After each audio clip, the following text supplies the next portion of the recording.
Next chapter is all about the cell membrane. Every cell has one. We've talked about them when we started talking about the origin of life, that what was necessary was for a membrane that surrounds the cell to separate the inside of the cell from the outside. Are we doing feast or fast? You know what, let's do it this way. Excellent. I did write in your sub's plans, by the way, to do feast or fast, so when your sub comes in, make sure you got it. Give us Mr. Money. I just closed my coffee and then tried to drink from it. So, that was actually a serious problem. So as we look at our cell membrane, remember every cell has one. Every prokaryote, every eukaryote, every single cell has a cell membrane. Plants have cell membranes.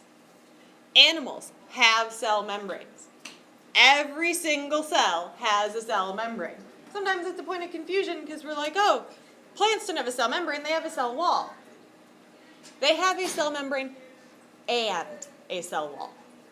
And what makes these, well, there's a lot that makes them special, but what you're looking at right now is a cross-section of a cell membrane. And sometimes it's really hard for us to think about. Whenever we look at a picture from a textbook, they've taken a whole three-dimensional object and just taken a buzzsaw to it. Chopped it right in half. Zip. So what you're looking at is a cross-section of a cell, where you have the outside of the cell and the inside of the cell. And here's the membrane that separates the outside from the inside. So if you're having a hard time with that, think about a basketball. You have the inside of the basketball and the outside of the basketball, right? If I cut it in half, this would be looking at the rubber of the basketball from the side. Make sense? Okay. Cell membranes biologically, by the way, they have another name.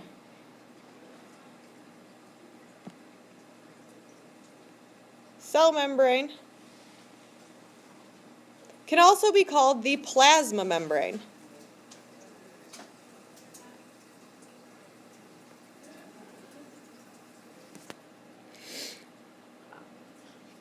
It's a funny word, right? Plasma. When you think of plasma, what do you think of? Ghostbusters, right? Like you think of something like nebulous and like amorphous, right? Isn't there a plasma screen? Yes, there are plasma TVs. So you think of something, and if you, well, I don't recommend you do this because you will actually break the television, but if you poke the screen of a plasma TV, don't do it. It looks like, The story? yeah. My brother taking the TV. Well, then you don't need to go home and do it because you know exactly what it looks like. Is it sort of like when you like touch your phone and it like gets like? If you have the liquid crystal display, yeah. Yeah. So when we think about it, we think of something amorphous, something without shape. So we use that term because the plasma membrane is actually super flexible. It is not rigid. It's flexible and things can move in and out of it. It has holes in it, so it's porous. The model that we look at for the cell membrane is called the fluid mosaic model.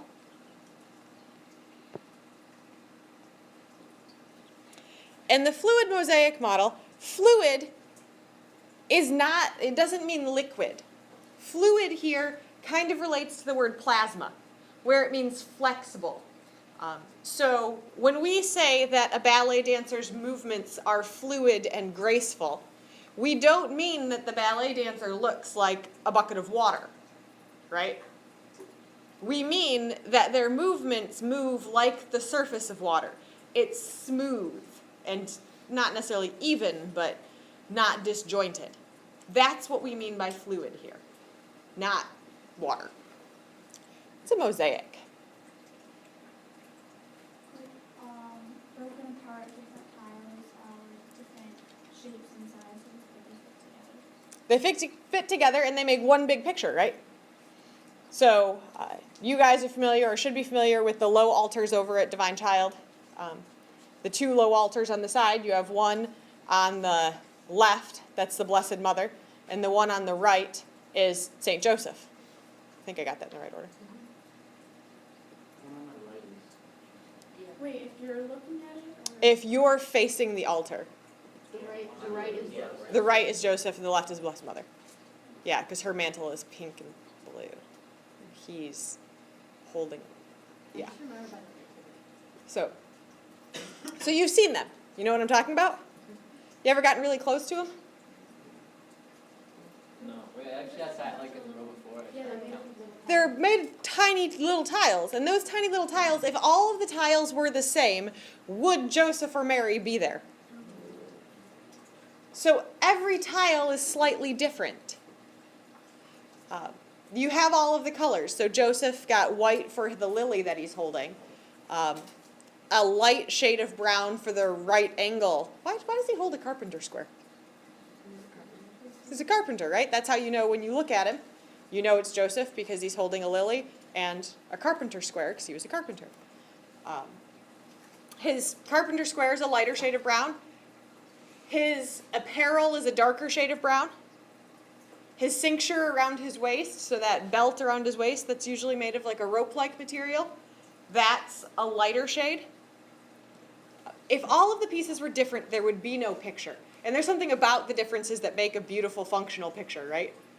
Now, if we're talking about art that is not modern art, not only is it beautiful, but it serves a function, right? Its function is beauty, but sacred art has a higher function than that, to call us to worship. So, without all of those pieces, it can't serve its higher function. Without all of these truly tiny pictures that are all a little bit different, we can't have a functional picture, or a functional cell membrane. Truthfully, the one that I showed you was a little bit too simple. This one is more accurate. This is more like the mosaics that we see at church. It has like the gold background, right? Because the background of those pictures at church, those are all gold. But it has the little different things that make the image appear on the surface. Everything that appears here has its own function. The major function of the cell membrane is to be semi-permeable.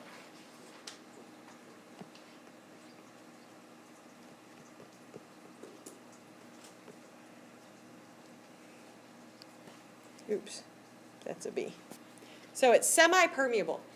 Semi means what? Half. And permeable?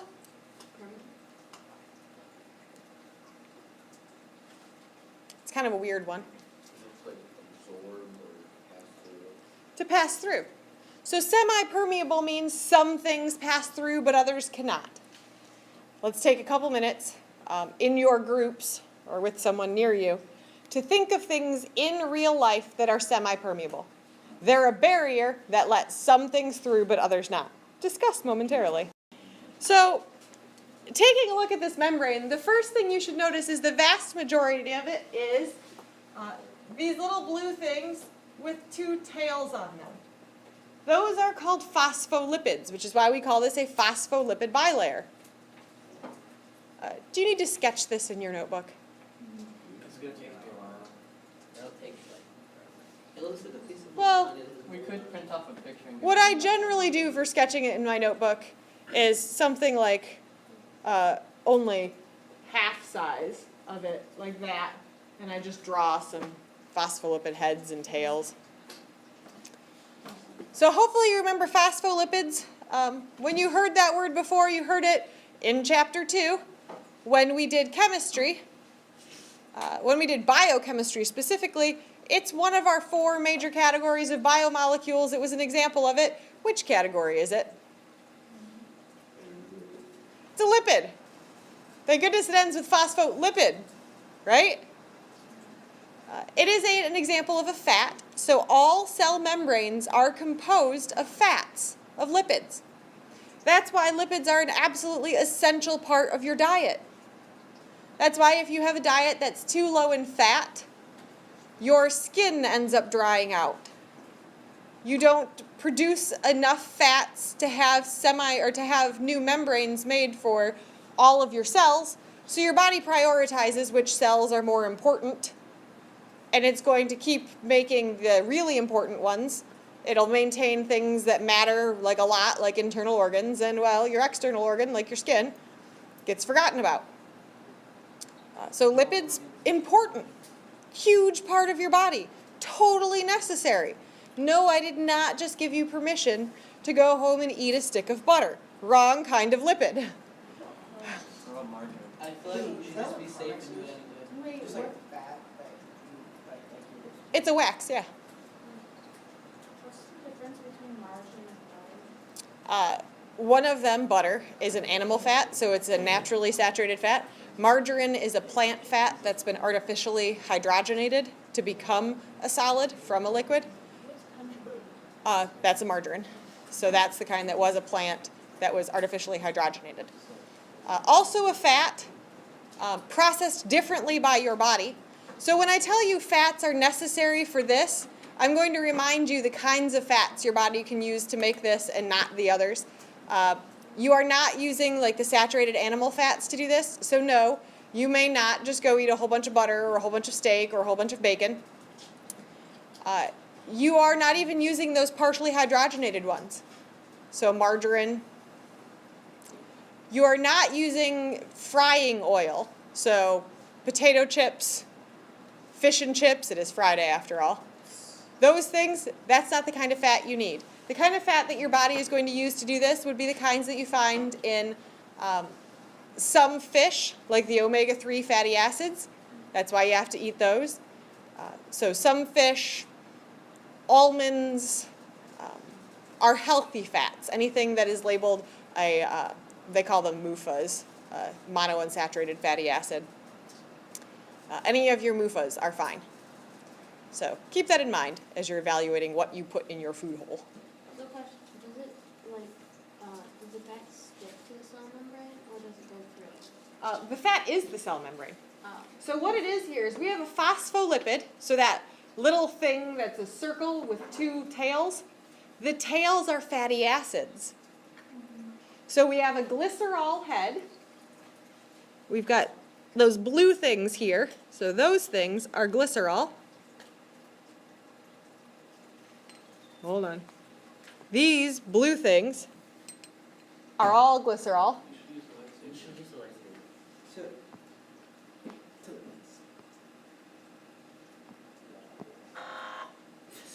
Those things are glycerol. And these things are fatty acid tails, those little stringy things. Now, your fatty acid tails, remember the difference between saturated fatty acids and unsaturated?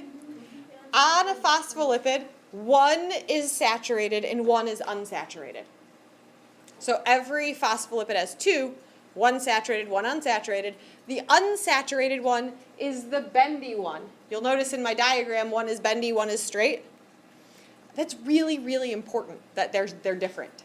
And it doesn't seem like a big deal. You're like, it seems kind of arbitrary.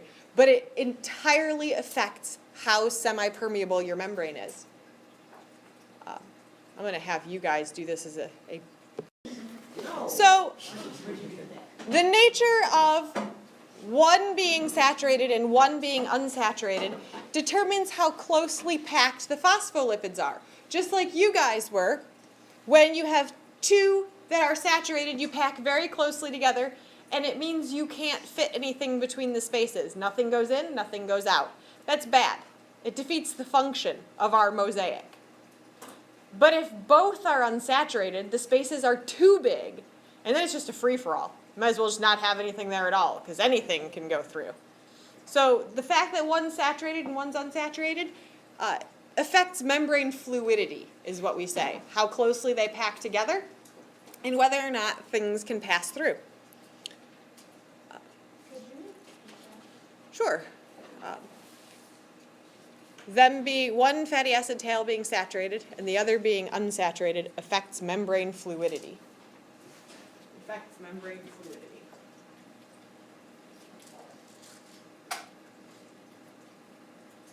So it allows some things to pass through, but others not.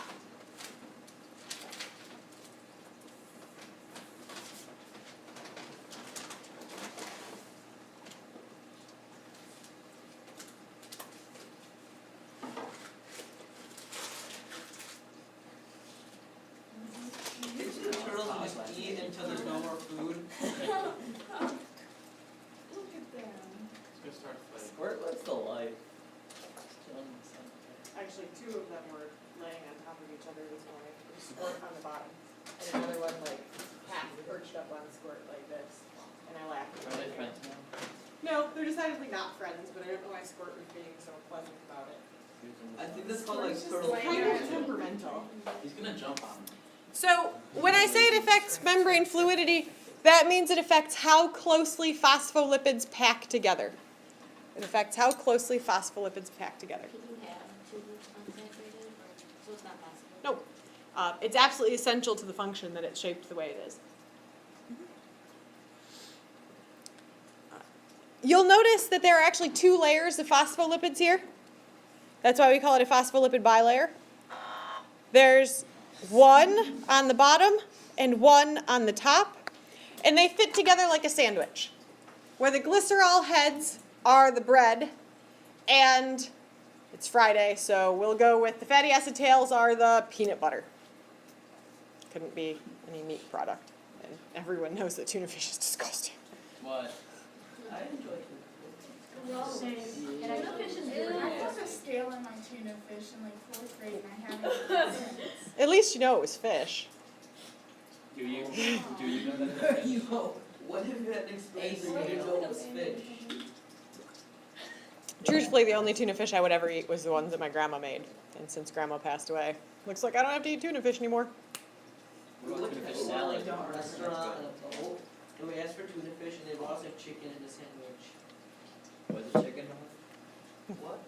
It was, I'm pretty sure it was chicken, I don't remember tuna fish having the legs. I would like to Don't this. treat it In a sandwich. Yeah, I don't really know what was going on there. but you ate it? Oh no, I didn't eat it, I couldn't eat it. Oh. I haven't seen that. So here's our sandwich. Glycerol is bread. Fatty acids are peanut butter. They fit together that way because of something about their chemistry. You remember the words polar and nonpolar? Listen. We're still too lazy to come off the road. He's like showing the rest of the turtles where he's doing. You should put it all the way across on the other side. Hello, let me read there.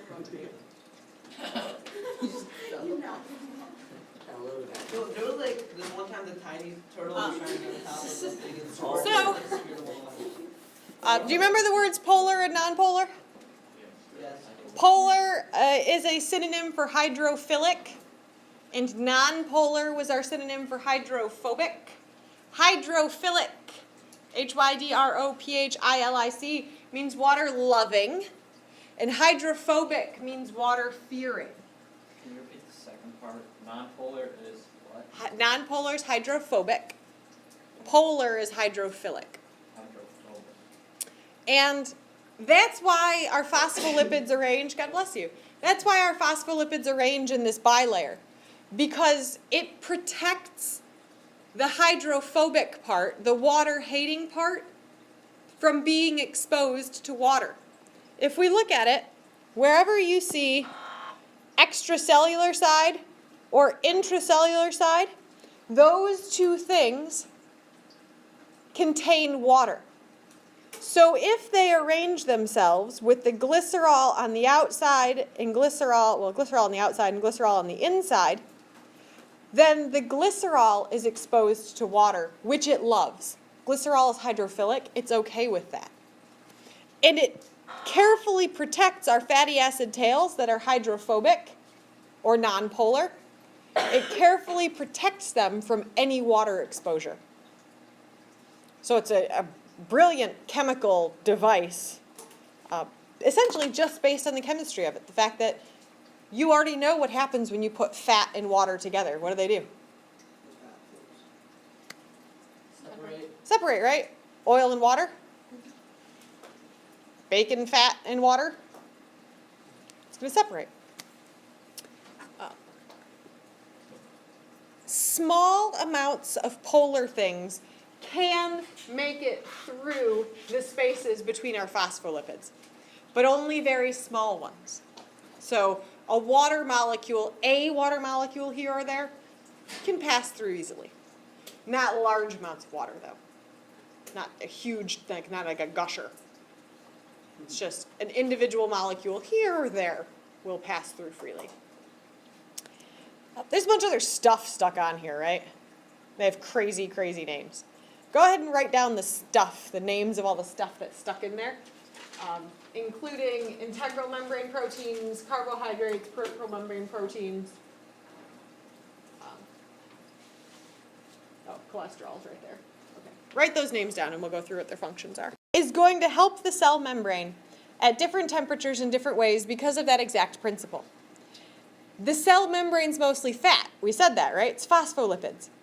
If it got too hot, the phospholipids would move too much and the membrane would become like wiggly squiggly and essentially dissolve.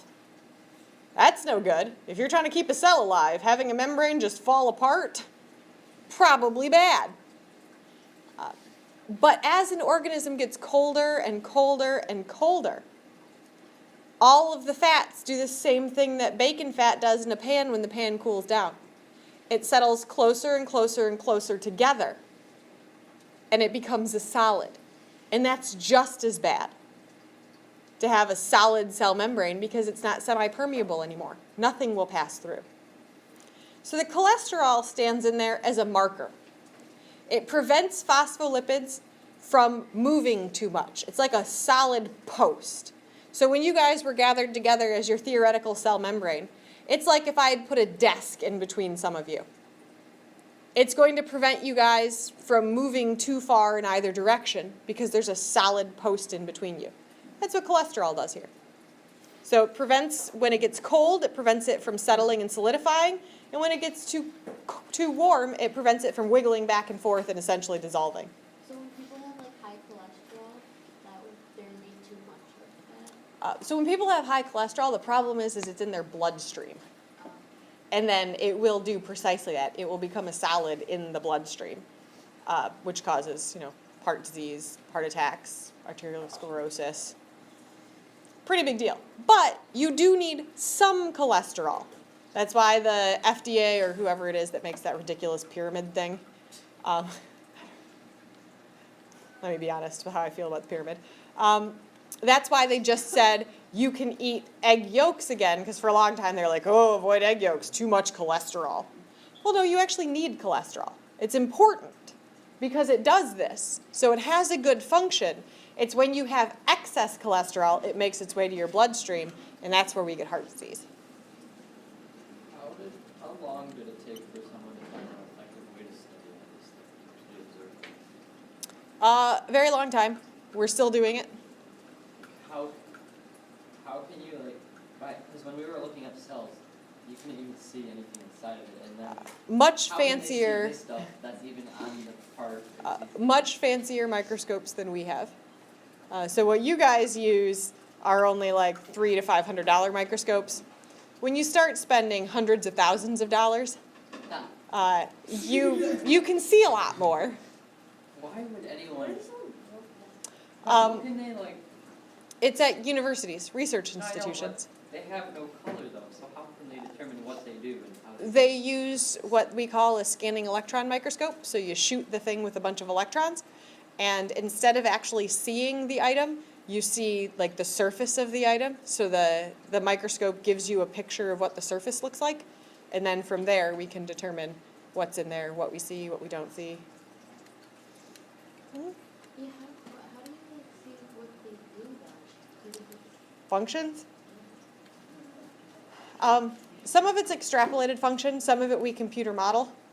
Some of it we can actually read the genes, like all of these proteins, we know what genes code for these proteins that are embedded. Then we can see their quaternary structure and know based on their quaternary structure what they do. Wait, if You know what's best about this part? Like this is blowing your mind because it's so small and you're like, I can't see it. Wait for chemistry